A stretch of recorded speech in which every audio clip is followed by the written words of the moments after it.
이제 안녕하세요, 노골입니다. 자, 오늘은 시마노에서 드디어 듀라에이스 DI2 신형 구동계가 나왔습니다. 이번에 발표한 거는 듀라에이스와 울테그라 DI2가 동시에 발표가 됐습니다. 자, 그래서 대한민국 동호인 최초로 시승차를 받아왔습니다. 자, 오늘도 할 얘기가 굉장히 많습니다. 그래서 제가 이제 가끔 댓글로 왜 이렇게 말이 많냐, 좀 핵심만 얘기해라 하시는데, 핵심이 필요하신 분들은 그냥 홈페이지, 시마노 홈페이지 가셔가지고 그냥 재원 쭉 한번 훑어보시면 되고, 오늘은 저와 그냥 동네 아저씨와 이게 어떻게 바뀌었는지 이런 것들을 한번 좀 이렇게 이야기하듯이 좀 풀어보겠습니다. 자, 그래서 오늘도 할 얘기가 많기 때문에 오늘도 2편으로 나눠서 할 겁니다. 자, 첫 편은 뭐냐면 이 전체적인 구동계가 어떻게 바뀌었는지를 한번 그냥 이렇게 쭉 훑어보면서 그냥 외형적인 디자인이나 이런 게 어떻게 바뀌었는지, 스펙이 어떤지 이런 부분에 대한 부분을 좀 알아볼 거고요. 그리고 조금 이제 바로 2편으로 넘어가서는 뭐냐면, 실제로 제가 지금 이거를 시승을 해봤습니다. 이게 바뀐 거는 그게 바뀐 거예요. 바뀐 거는 바뀌었다 쳐요. 근데 진짜 어떻게 바뀌었는지, 그게 어떻게 다가오는지 해서 이 구동계에 대한 부분과, 그리고 이번에 새로 출시된 이 듀라에이스 휠이 있죠. C60이 지금 달려있는데 이 휠에 대한 이야기까지 2편으로 나눌 생각입니다. 자, 그래서 처음 1편, 바로 이 신형 구동계 듀라에이스 DI2 신형 구동계에 대한 전체적인 이 모양이나 이런 것들을 실제로 이렇게 세팅이 돼 있는 걸 보면서 한번 자세히 알아보고, 그리고 스펙에 대한 부분, 그리고 어떻게 보이는지 이런 것들도 한번 좀 알아보도록 하겠습니다. 그래서 여러분들이 좀 이렇게 새로운 자전거를 이제 사려고 하실 때 듀라에이스도 있고 다른 구동계들도 이제 많이 이제 비교를 하실 텐데, 뭐 그런 부분에 대해서 이제 좀 참고가 되시기를 바라고요. 자, 바로 시작해 보겠습니다. 자, 듀라에이스가 이제 시마노에서 이제 판매를 하는 최상급 구동계죠. 이제 가장 비싼 구동계입니다. 지금 이거 같은 경우에도 파워미터를 제외한 가격이, 출시 가격이 530만 원인가 정도로 엄청나게 비싼 가격입니다. 정말 상상도 할 수 없는, 자전거를 잘 모르시는 분들이 보시기에는 진짜 미쳤냐, 무슨 자전거 그 구동계라고도 하지 않죠. 기아가 무슨 뭐 500만 원이 넘냐, 이렇게 말씀을 하실 수도 있죠. 하지만 그럴 수밖에 없는 이유는, 이 자전거의 구동계 듀라에이스는 우리 동호인 타라고 만든 게 아닙니다. 사실상 프로들을 위한 겁니다. 프로들. 그러니까 이 구동계가 우리가 동호인들도 타고 다니지만 실제로 세계적인 선수들이 타는 용도로 만들어진 거기 때문에 그거에 맞춰서 이제 타는 거죠. 그러니까 비싼 거죠. 즉, 우리가 어떻게 보면 이 듀라에이스를 동호인이 산다라는 거는 굉장히 어떻게 보면 좀 사치다, 낭비다라고 할 수 있을 정도로 너무나 좋은 물건입니다. 그렇기 때문에 비싼 거죠. 어쨌든 가격은 그 정도 가격으로 나왔고, 울테그라가 한 300만 원 초반 정도의 가격으로 출시된 걸로 알고 있습니다. 자, 이게 나오니 많이, 엄청나게 말이 많았습니다. 언제 나오냐, 뭐 올해 초는 나온다, 작년에 나온다, 뭐 12단 구동계 언제 나오냐, 뭐 특허에 대한 얘기, 이런 루머들이 엄청 많았고, 그거에 대한 루머들이 조금씩 나오면서 사람들이 예측을 한 부분들이 있었는데, 사실상 그 예측과 거의 비슷하게 나오기는 했습니다. 자, 이번에 변화된 부분 중에서 가장 큰 변화는 역시나 기존에 이 스프라켓이 11단, 그러니까 11 곱하기 2 해서 22단이었는데 이번에는 이게 한 장 늘어서 12단으로 늘어났다라는 겁니다. 자, 그리고 가장 또 큰 변화 중에 하나는, 원래는 이 시마노 구동계는 이 레버와 이것들이 다 이렇게 묶여서 하나의 선으로 다 묶여서 있었는데, 이번에는 그 레버가 이제 무선으로, 그리고 이 드레일러와 배터리는 유선으로 돼 있어서 반무선 구동계라는 좀 특이한 이름을 가지게 되었죠. 이게 가장 큰 변화가 아닐까라고 생각을 합니다. 이 부분에 있어서 아주 큰 변화가 있었지만, 그래도 전체적인 형태나 이런 부분에서는 이 기존 버전의 DI2와 사실상 거의 비슷한 외형이나 이런 부분들을 가지고 있기 때문에, 제가 볼 때는 뭐 외형적으로는 풀체인지다 라고 말하기는 조금 힘들지만, 그래도 디테일하게 이게 보면은 많은 부분들이 바뀌어 있습니다. 자, 그러면은 이 외형적인 부분들을 한번 크랭크부터 시작을 해서 한번 쭉 훑어보도록 하겠습니다. 자, 먼저 크랭크를 보실 텐데요. 크랭크는 기존의 듀라에이스랑 거의 뭐 재질이나 이런 부분과 디자인도 거의 비슷합니다. 이게 기존에는 지금은 얘는 파워미터가 달려있지 않죠. 그러니까 파워미터가 달려있는 모델 같은 경우에는 여기 이제 파워미터 유닛이 달려있는데, 이 크랭크가 예전에는 그 파워 오차값에 대한 좀 이슈가 있었습니다. 그래서 그 부분을 이번에 좀 개선을 했다고 하고요. 자, 그리고 특이한 게 이 드레일러가 기존에는 여기 모터가 있으면 그 모터 박스가 조금 이렇게 박스 형태로 위에가 좀 붙어 있는 형태였는데, 지금은 보시다시피 상당히 컴팩해졌습니다. 그러니까 지금 이게 사실상 어느 정도 느낌이냐면, 기존보다 이 하우징이 작아진 것도 있지만 그냥 느낌상으로 봤을 때 그냥 기계식에다가 커버를 달아 놓은 게 아닐까 싶을 정도로 굉장히 작아졌어요. 그 외에 형상적인 부분은 거의 뭐 비슷합니다. 그리고 크랭크가 이번에 제일 큰 사이즈가 추가가 됐습니다. 이게 작은 게 이제 40T 한 굉장히 큰 건데, 제가 볼 때 뭐 동호인에게 그 사이즈의 크랭크는 뭐 전혀 필요 없을 거라고 이제 판단이 되고요. 자, 그리고 가장 큰 변화 중에 하나인 이 스프라켓이 이번에 12장으로 바뀌었고요. 그러니까 11단에서 이제 12단으로 된 거라서 이제 레인지가 늘어났고, 그리고 시마노에서 말하는 스위스팟, 우리가 이제 평지를 달릴 때 크랭크를 컴팩해서 요거를 이제 11 뭐 한 30이나 이런 거로 맞춰놨을 때 한 16T가 없어가지고 평지에서 달릴 때 요거 한 장 있었으면 좋겠다라는 구간이 있는데, 그 구간이 하나 추가됐다고 보시면 됩니다. 자, 그리고 스프라켓이 원래 듀라 같은 경우에는 1130이 맥스였는데 이번에는 1134까지 나옵니다. 그러니까 순정으로 가장 가벼운 듀라에이스 스프라켓을 1134까지도 쓸 수 있다. 이거는 굉장히 큰 장점이라고 할 수가 있겠죠. 자, 그리고 또 하나의 장점은 이 12단 구동계인데, 이 12단 구동계의 프리바디, 그러니까 요 스프라켓을 꼽는 그 프리바디를 11단과 혼용해서, 그러니까 공용해서 쓸 수 있다라는 겁니다. 그러니까 여러분들이 만약에 기존 휠을 사용을 하신다면은 기존의 11단 휠과 12단 휠을 혼용해서 쓸 수 있다고 합니다. 이런 부분은 뭐 나름 괜찮게 만든 것 같아요. 자, 다음은 이번 신형 구동계에서 가장 핵심적인 역할을 하는 것이 바로 요 드레일러입니다. 자, 기존의 시마노 구동계 같은 경우에는 이 선이 다 연결되어 있는 애들이 모이는 정션이 있었죠. 그래서 보통 정션 박스가 여기에 있던지, 아니면 여기에 있던지, 아니면 뭐 여기에 있던지, 이런 위치로 이제 위치를 해 있었고, 그 정션 박스에 추가적으로 또 디플라이를 또 달아야 돼요. 그 디플라이를 또 안에다 내장을 할 수가 없으면 디플라이를 여기에 달든지, 또 뭐 여기 안에 넣던지, 뭐 굉장히 좀 애매했습니다. 안에 넣기도 힘들고 넣지를 못한다면 위에 놔둬야 되고 했었는데, 자, 이번 시마노 구동계 신형의 가장 큰 이 중요한 사항은 바로 이 뒷드레일러입니다. 이 뒷드레일러가 저 레버와 통신을 하는 거죠. 그러니까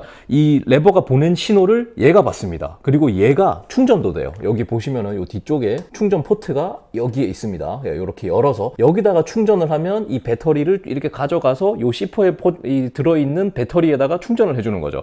자, 그러니까 얘가 뭐냐면 전동식 뒷드레일러로 여기 모터도 들어있으면서 충전 포트 역할도 하면서 디플라이 역할도 하는 가장 어떻게 보면 중요한 부품이다라고 할 수 있는 거죠.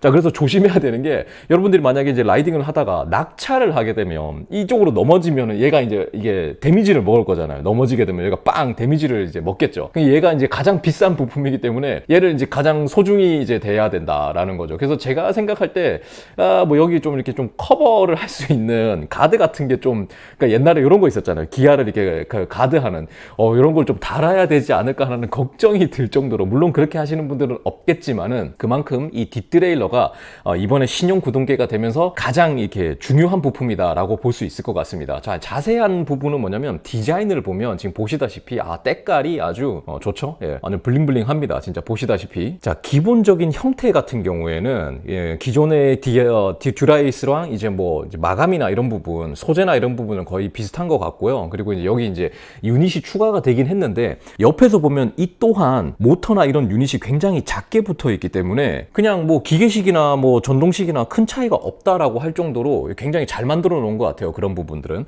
그리고 이 케이지가 원래는 이제 뭐 듀라이스 같은 경우는 이제 한 미들 정도였고, 울테는 뭐 롱 케이지도 있고 막 이런 식이었는데, 이번에는 아예 롱 케이지 형태로 하나밖에 안 나옵니다. 그러니까 요거 하나로 그냥 다 통합해서 쓰는 거죠. 때문에 이 전체 무게, 이 그룹셋 전체 무게가 이 스프라켓이 한 장이 더 추가가 되고, 이 케이지가 뭐 롱 케이지가 되고, 이런 부분 때문일지도 모르고, 그리고 저게 무선 방식이 되었기 때문에 배터리도 들어가야 되고, 이런 부분들 때문에 전체적인 그룹셋 무게가 약 30g 정도 증량이 되었다고 합니다. 뭐 소문에, 루머에는 이번에 신형이 되면서 한 150g 정도 더 경량이 될 거다, 이런 얘기도 있었지만, 아쉽게도 그 부분은 경량이 됐지는 않고 오히려 30g이 무거워진 거는 좀 아쉬운 부분이다 라고 할 수 있겠죠. 하지만 이게 12단 구동계고 이런 뭐 무선으로 이렇게 전환을 하면서 좀 무게가 늘어난 게 아닐까라고 생각을 합니다. 자, 배터리 포트는 이렇게 생겼어요. 이렇게 해서 여기다가 요 충전 케이블을 여기다가 꼽는 그런 방식입니다. 그러니까 요 유닛, 여기 안에 무선 통신이나 모터나 이런 것들이 요 작은 거 안에 다 넣어놨다고 보면 되겠죠. 자, 다음은 레버입니다. 자, 이번에 레버가 이제 변경이 된 부분은 이제 무선으로 바뀌었고요. 그래서 여기 이제 배터리가 내장이 되고, 그리고 요게 보면은 요 수직선상에서 살짝 기울어져 있습니다. 원래는 요게 이렇게 세워져 있었죠. 근데 이게 살짝 기울어져 있습니다. 우리가 로드 라이딩을 할 때 후드를 잡고 갈 때는 이렇게 세워 잡는 게 아니라 요렇게 잡죠. 요렇게. 예. 요렇게 잡는 게 아니라 요렇게 잡죠. 자, 그렇다면은 요렇게 잡은 상태에서 편하게 변속을 하기 위해서, 브레이크를 편하게 잡기 위해서는 이렇게 살짝 기울어져 있는 게 인체 공학적으로 조금 더 맞죠. 그렇기 때문에 요렇게 변경이 되었고, 요 각도 변경된 거는 참 잘 된 것 같아요. 자, 그리고 후드에 대한 얘기가 많습니다. 요 후드 요 대갈통이 옛날에는 한 높이가 한 요 정도였습니다. 근데 이번에는 이게 무선으로 또 바뀌고, 여기 뭐 배터리도 들어가야 되고 통신 유닛도 들어가야 되니까 요 후드가 좀 커졌습니다. 그래서 뭐 후드가 못생겨졌다 뭐 이런 얘기도 좀 많기는 한데, 제가 볼 때 뭐 이거는 뭐 어쩔 수 없는 부분이기도 하고, 그리고 이게 좀 험로를 가거나 할 때는 이게 이탈되는 걸 좀 막아줄 수 있기 때문에 크게 나쁘지는 않다고 생각하는데, 이 부분도 좀 이렇게 외형적인 호불호, 그러니까 지금 보시다시피 좀 위로 좀 튀어나와 있는 거는 사실이기 때문에 좀 호불호가 있을 것 같고요. 그리고 레버가 변경된 부분은 또 이 버튼에 대한 부분, 이 버튼이 기존에 요 단차가 조금 약했어요. 요 단차가.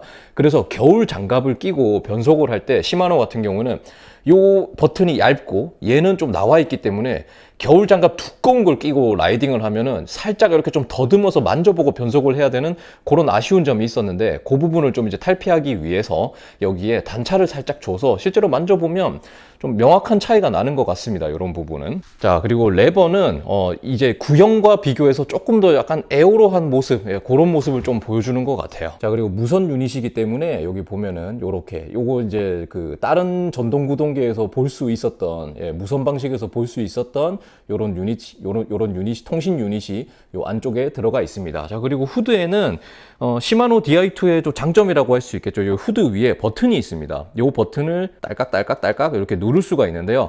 요 버튼 가지고도 변속을 할 수 있어요. 그러니까 이렇게 잡은 상태에서 얘로 변속을 할 수도 있고, 그리고 만약에 가민이나 이런 거를 사용을 할 때 페이지 넘기는 버튼으로도 쓸 수 있는 다용도 버튼이 있습니다. 이것도 시마노의 아주 큰 장점이다 라고 할 수 있겠죠. 기본적으로 이 무선 유닛 같은 경우에 들어가 있는 배터리로는 이 통신을 하는 데는 짧게는 1년, 그리고 길게는 2년까지도 사용할 수 있다고 하니까 뭐 그거는 귀찮지 않겠죠. 그리고 요거는 개인이 그냥 요 후드 벗겨내가지고 동전 배터리 같은 거를 교체를 할 수가 있기 때문에 뭐 크게 불편한 건 없습니다. 자, 그리고 배터리는 요 시퍼스트 안에 이렇게 들어가는 방식입니다. 그래서 지금 요 안에 배터리가 들어가 있고요. 그 배터리는 요 앞 드레일러와 뒷 드레일러와 이제 유선으로 연결이 되어 있습니다. 그러니까 기존에는 여기서 이제 여기 들어오는 선이 있었는데 그게 없어졌다고 보시면 되고요. 자, 그리고 또 큰 변화 중에 하나는 바로 이 디스크 브레이크입니다. 자, 이 디스크 브레이크가 기존의 듀라가 아니라 이게 XTR용입니다. XTR. 그러니까 MTB에 쓰던 거예요. 이 오히려 이 XTR용이 더 로터가 더 가벼워서 프로 선수들도 요거로 쓴다고 하더라고요. 그래서 아예 이번에는 XTR로 그냥 통합을 했습니다. 그러니까 지금 뭐냐면 시마노는 MTB든 로드든 최상급은 그냥 통합이 되어 있다라고 보시면 됩니다. 자, 근데 여기서 이제 한 가지 아쉬운 부분은 뭐냐면 이 캘리퍼예요. 캘리퍼. 물론 이 캘리퍼가 개선이 된 부분도 있어요. 캘리퍼가 더욱 정비가 편해지고, 그리고 이 브레이크 딸깍딸깍 잡아지는 이 패드에 이게 클리어런스가 10% 더 증가했다고 합니다. 자, 10% 증가했다라는 뜻은 뭐냐면 기존에 우리가 디스크 브레이크를 쓰면서 가장 스트레스를 사람들이 많이 받는 부분이 바로 이 소음입니다. 소음. 얘가 이제 흔히들 우리가 얘기하는 칼 가는 소리가 나죠. 아무리 세팅을 잘했다고 해도 로터가 조금만 휘어져도 라이딩을 할 때 슥슥 칼 가는 소리 나는데, 이게 생각보다 엄청 은근 스트레스를 받습니다. 심지어 이것 때문에 자전거를 디스크 브레이크는 난 싫다고 해서 디스크 브레이크 팔고 림브로 다시 가는 사람이 있을 정도로 정말 스트레스 받는 부분인데, 10%만 증가해도 그게 진짜 이 극복이 될 수 있는 부분이기 때문에 이 부분은 참 괜찮다고 생각합니다. 근데 제가 조금 전에 말했던 아쉬운 부분은 뭐냐면, 어쨌든 이거는 MTB랑 이제 같이 쓰는 거기 때문에 뭔가 형상이 로드에 있는 느낌은 좀 아닌 것 같아요. 그러니까 무슨 말이냐면, 저는 예상을 했을 때 이게 어쨌든 로드바이크용 에어로가 중요한 거니까 이거를 좀 에어로, 이 캘리퍼 자체를 좀 에어로하게 만들지 않을까, 공기 저항을 좀 고려해서 방열판이 있는 그런 형태를 만들지 않을까라고 저는 추측을 했었는데, 예상을 했었는데 그 예상이 빗나간 거죠. 물론 앞브레이크 같은 경우는 이 포크 뒤에 숨어 있기 때문에 어느 정도 에어로 효과에서 좀 이렇게 공기 저항을 줄일 수 있는 효과는 있을 겁니다. 하지만 이 뒤 캘리퍼 같은 경우에는 그냥 그 바로 여기에 이제 공기 저항을 바로 이제 때려 맞는 이 형태를 가지고 있습니다. 특히나 이 방열판이나 이런 형태작 같은 게 이 공기 저항에 좀 좋은 형태는 아니에요. 그래서 이 부분은 저는 좀 개선이 있지 않을까. 예를 들어서 여기에 좀 이렇게 커버나 하우징 같은 걸 좀 씌워서 에어로적인 부분을 조금 이제 좋게 하지 않을까라는 추측을 했었는데, 그래서 이 부분은 조금 제 예상과는 좀 달랐다라고 생각합니다. 자, 이제 정비적인 부분에서 얘 같은 경우에도 이제 추가적으로 블리딩을 하거나 이렇게 정비를 할 때도 훨씬 더 편한 구조로 좀 바뀌었다고 하더라고요. 그래서 정비를 하시는 분들께도 좀 이제 좋게 개선이 된 게 아닐까 싶어요. 자, 그리고 이번에 새로 또 출시된 듀라에이스 휠이죠. 듀라에이스 C60이라고 적혀 있죠. 자, 요 휠 같은 경우에도 이번에 C36 그리고 C50, C60이 나왔습니다. 가격으로 보면은 300만 원 이하, 270만 원의 가격으로 판매를 하고, 특징 중에 하나는 뭐냐면은 요게 타이어가 굉장히 두꺼운 타이어가 들어가 있습니다. 자, 이 타이어가 28mm 타이어가 꼽혀 있는데요. 지금 굉장히 두껍습니다. 이게 듀라에이스 같은 경우에도 이제 대세를 이제 따르는 거죠. 요즘 이제 뚱림이 대세고 25C보다는 28C의 안정성과 그립이나 이런 것들, 그리고 노면 저항이나 이런 게 28C가 더 좋기 때문에 대세를 따라서 이 C60, 이거 지금은 C60이 달려있지만 어쨌든 새로 나온 듀라에이스 휠 같은 경우에도 그 대세를 따라서 만든 것 같고요. 그리고 이제 허브가 바뀌었어요. 기존의 허브 같은 경우에는 듀라에이스는 이제 EXP를 사용하지 않았는데, 이번에는 요 EXP 허브, 그러니까 라쳇 시스템 이런 거 자체가 EXP로 바뀌었습니다. 그래서 기존의 듀라 휠보다는 라쳇 소리가 조금 커지긴 했는데 주행 중에는 거의 뭐 소리가 안 날 정도로, 듀라 휠의 특징 중에 하나가 라쳇 소리가 거의 없는 게 특징이었거든요.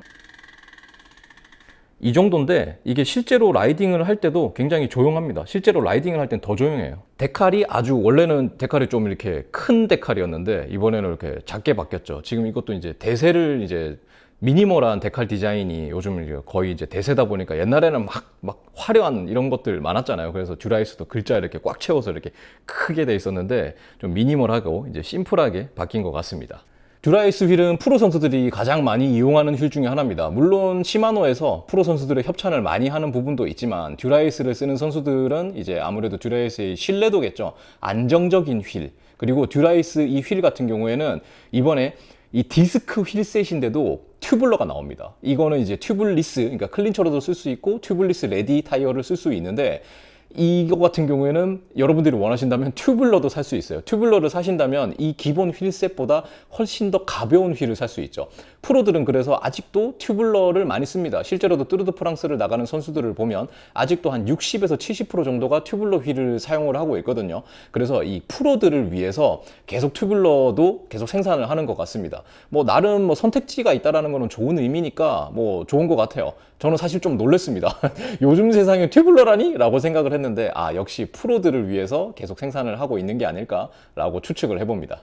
자, 외형적인 부분은 이제 구경을 다 했고요. 변화된 부분들에서 이제 진짜 디테일하게 많은 부분들이 이제 변화가 되었죠. 이 변속기 드레일러 같은 경우에도 변속 속도가 시마노에서 얘기하기로는 한 50%가 증가했다. 그러니까 뭐 10%, 20%가 아니라 50%가 증가했다. 굉장히 많이 증가한 거죠. 그 정도 숫자면은 정말 엄청난 의미가 있는 숫자입니다. 그래서 실제로 이제 저도 테스트를 해봤고, 그거는 이제 시승기에서 이제 제가 또 얘기를 할 건데, 변속 속도에 대한 부분도 이제 개선이 있었고, 그리고 이 반무선 시스템, 그러니까 기존의 이 배터리를 여기에 다는 게 아니라 배터리는 이제 내장이 되는 이 반무선 시스템으로 변화된 게 가장 큰 변화가 아닐까 싶어요. 기존에 이 DI2를 사용하는 데 있어서 가장 좀 이게 좀 이해가 안 됐던 부분이 그거거든요. 그러니까 정션 박스는 왜 필요한 거고, 그리고 거기에 디플라이는 또 왜 따로 있는 거냐 이거죠. 그러니까 정션 박스가 있는 거는 이해하겠다 이거예요. 그거는 있을 수 있지. 근데 왜 거기다가 디플라이가 또 따로 있는 거야? 정션 박스랑 디플라이를 그냥 같이 하면 안 돼? 라는 생각을 저는 너무나 많이 했어요. 저게 왜 따로 있어야 되는 건지, 왜 따로 또 달아야 되는 건지, 그냥 같이 하면 되잖아. 예. 근데 그게 없어졌기 때문에, 그러니까 얘가 이 뒷드레일러가 디플라이 역할도 하고, 어플에서 이게 연결을 해서 업데이트나 하는 것도 이 뒷드레일러가 기존의 그 정션 박스와 디플라이 역할을 그냥 다 한다라고 보시면 됩니다. 그래서 이런 부분도 굉장히 잘 바뀐 것 같아요. 기존에 제가 볼 때 굳이 왜? 이런 생각을 했었기 때문에. 그리고 이 시마노가 이제 프로들을 대응을 해서 좀 시스템을 좀 유지해 나간다라고 좀 긍정적으로 바라보는 것 중에 하나는 뭐냐면, 얘가 림브레이크용도 있습니다. 그러니까 그러니까 이 레버가 지금은 무선으로 지금 이 샘플에는 무선으로 달려 있는데 유선도 있어요. 유선. 그러니까 유선은 림브레이크로 알고 있습니다. 제가 판단할 때 그거는 아무래도 TT차 때문이 아닐까라고 생각을 합니다. 실제로 지금 TT차 중에서는 이제 타임 트라이얼 바이크 중에서는 많은 모델들이 아직도 뭐 피나렐로 볼리데 같은 경우에도 이게 디스크 브레이크 모델이 아니라 림브레이크 모델도 생산을 하고 있고 생각보다 꽤 많은 TT차들, 그러니까 TT차는 여러분들 아시겠지만 평지를 달리는 데 있어서 이 제동력이 큰 의미가 없어요. 예. 그러니까 제 아는 동생이 TT 이거 철인을 하지만 철인을 할 때 160km 달리는 동안 사실상 브레이크를 거의 잡을 일이 없다고 합니다. 그렇기 때문에 이 림브레이크를 이렇게 계속 많이 쓰고 있는데 거기에서도 대응을 해서 쓸 수 있게 림브레이크용, 그래서 그 림브레이크용을 또 유선으로 쓸 수 있게 이게 유지를 하고 있다라는 부분도 뭐 나름 뭐 긍정적으로 좀 바라볼 수 있는 부분이 되겠죠. 특히나 림브레이크를 살려놨다라는 거에서 유선이지만, 그러니까 반무선은 아니지만 림브레이크용을 살려놨다는 거에서도 만약에 여러분들이 내가 새로운 자전거, 그러니까 나는 뭐 진짜 난 극단적으로 난 디스크 브레이크 필요성을 못 느껴, 난 디스크 브레이크 싫어 라고 하시는 분이 내가 정말 사랑하는 오래된 진짜 그 림브레이크 자전거를 보유하고 있고 거기에다가 내가 최상급 구동계를 좀 심어주고 싶다라고 하시는 분께는 이 림브레이크가 있는가 없는가는 큰 차이기 때문에 뭐 그것도 긍정적으로 좀 바라볼 수 있는 것 같아요. 그리고 울테그라 같은 경우에는 이번에 기계식도 나온다고 합니다. 그게 저도 정확히 아직 자료를 받은 거는 아니기 때문에 정확히는 모르겠지만 어쨌든 시마노 나름으로는 이제 신형 구동계를 이제 개발을 하면서 더 좋은 스펙이나 이런 것들을 이제 하면서도 림브레이크 그리고 휠에서는 또 튜블러도 그 유지를 시키고 그리고 림브레이크를 하면서 또 기존의 유선 시스템도 쓸 수 있게 이런 부분들은 굉장히 긍정적으로 바라볼 수 있다라는 부분인데 또 한 가지 뭐 몇 가지 또 이렇게 아쉬운 부분이 이제 생각나는 거는 뭐냐면 이 케이블 같은 경우에 뭐 제가 볼 때 그냥 다를 게 없는데 이 케이블을 기존의 이제 그 구 버전과 이 지금 버전은 혼용해서 쓸 수가 호환이 안 된다고 합니다. 그러니까 이 부분도 제가 볼 때는 좀 굳이 그래야 되나 라는 생각을 또 지울 수가 없는 부분이죠. 그러니까 만약에 같이 쓸 수만 있으면 그냥 이 드레일러 바꾸고 해서 쓰면 되는 게 아닐까 라는 생각을 하는 거죠. 만약에 업그레이드 킷을 이게 사고 싶은 사람에게는 뭐 같이 케이블을 쓸 수 있으면 좋을 텐데, 물론 시마노에서 얘기하는 거는 이번에 신형 케이블이 되면서 더 그 케이블이 경량화 되었다 뭐 이해는 하죠. 네, 이해는 하는데 그 끝단에 꼽는 포트만 같이 해줘도 괜찮지 않았을까라는 생각이 좀 듭니다. 많은 생각이 들게 하는 구동계입니다. 근데 그거는 이제 2편으로 넘기기로 할 거고, 자 이렇게 전체적인 스펙 어떻게 바뀌었는지에 대해서 오늘은 여러분과 한번 이렇게 얘기를 해봤습니다. 자, 아쉽게도 이 댓글로 질문을 주셔도 제가 전문가는 아니기 때문에 잘 모릅니다. 예, 그래서 전체적으로 한번 이렇게 좀 훑어봤다라고 생각하시고, 자 2편에서 실제로 이거를 탔을 때 어떻게 느껴졌는지가 더 궁금하실 거예요. 그래서 그 바로 2편으로 찾아뵙도록 하겠습니다. 오늘 영상도 봐주셔서 감사하고요. 자, 구독과 좋아요 눌러주시면 정말 감사하겠습니다. 다음 영상, 다음 편으로 또 뵙겠습니다. 감사합니다.